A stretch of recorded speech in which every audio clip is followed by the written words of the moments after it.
What were your first symptoms? Well, I didn't have any symptoms at all, and that's why it's so important to have annual mammograms. It was picked up in the mammogram. And as a matter of fact, even after I knew that I had breast cancer, it was very difficult to feel the growth. What were your thoughts and feelings when you were diagnosed? Well, I was diagnosed in August, right when the teachers came back to school, and so I had to go through, once I had the diagnosis, I had to go through a slew of tests. I had to do a biopsy just to see whether or not the cancer had spread, how far it had spread. And I think that I was overwhelmed by the testing and then waiting for the test results and then starting the treatment. And honestly, in the back of my mind was, how long is this going to affect me? And I have to get back to school. Then the next step was the surgery. First, there was a biopsy, and then they went in and wanted to see about lymph node involvement. And then they discovered that there was a trace of tumor in one lymph node, which essentially, if you've got to think of good news with cancer, it was good news. It was early, and so the fact that it was only involved the tumor and one lymph node, then that meant that they could do a lumpectomy, which means taking out the tumor, some of the surrounding tissue, but that the breast would be left intact. Which was good news because, for those people who have to have the breast removed, it is, a significant surgery, and then there's the question of reconstruction if a person wants to get involved in that, and then, of course, it's more surgery. How did you deal with the highs and lows of the experience? That once they start their tests, they run tests on every part of your body. And I guess the good news is that everything else came out clear. I mean, for that moment, all other parts were clear, and I only had to be concerned about the cancer in the breast. They did a test of the skull, and then they said, well, we think we see a dot on the skull, and I thought, geez, what other news? But that they determined that was nothing. But it was just, number one, the testing, and then number two, waiting for the results. And all of this had to happen before the actual surgery and treatment took place. And I was just anxious, let's get this show on the road.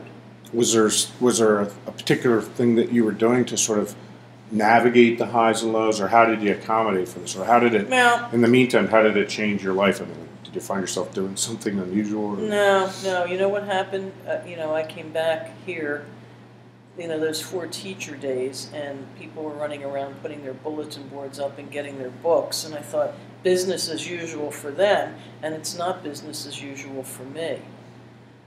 Because I came back with that hanging over my head that number one, I had cancer. That's a hard sentence to say. And then number two, I knew that there was going to be surgery and radiation, chemo and then radiation. So it was all hanging over my head, and how much time am I going to miss from school? What was the most difficult aspect of your experience? Oh, well, probably the most difficult thing was, I had the 2 surgeries. They determined that, 2 surgeries determined that they would not have to remove the breast. So that was good news. I think the most difficult thing was undergoing the chemotherapy and knowing that I was going to lose my hair. That's a psychological blow. So when that happened, when you lost your hair and you were, without any question, somebody who's undergoing the therapy, Right.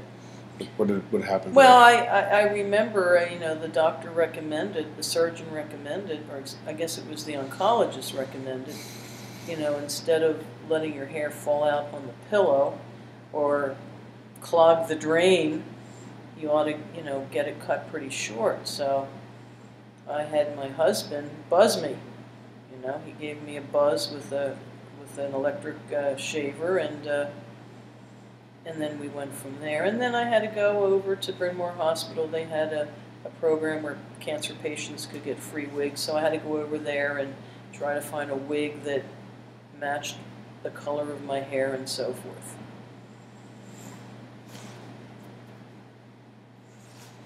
I remember, you know, the day that I had my husband shave my head. I think it was, I had a hat on or something, and Gabriel was in second grade at the time, and so, you know, I just took off my hat and let him see my head, and he went, ugh.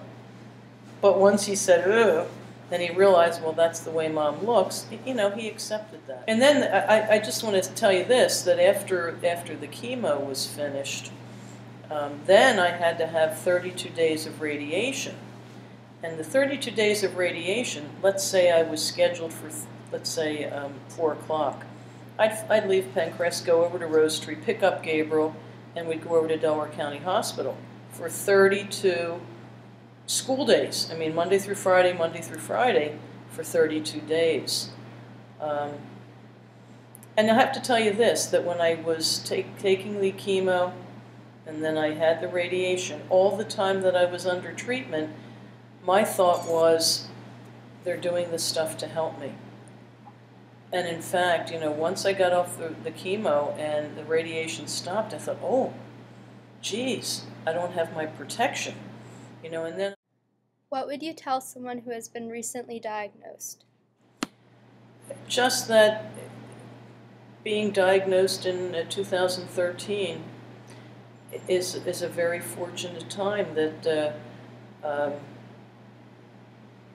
what the doctors and researchers have learned an awful lot about dealing with breast cancer. My mother was a breast cancer patient, and she wasn't as fortunate. She ended up having the breast cancer metastasized to the bone. But I think back to, you know, how about if I'd been born, you know, during the Civil War? How about if I'd been born during the Revolutionary War? Those women diagnosed with breast cancer, there just wasn't much that could be done other than remove the breast. But the medical treatment, it's something that I'll forever be grateful for. So, I mean, my advice would be do what the doctor recommends and follow the restrictions. I mean, when I was undergoing chemo and my immune system was compromised, no fresh fruits or vegetables, just because of the possibility of germs. You know, so everything had to be cooked, and no salads. So, you know, do what they tell you to do. Work with them.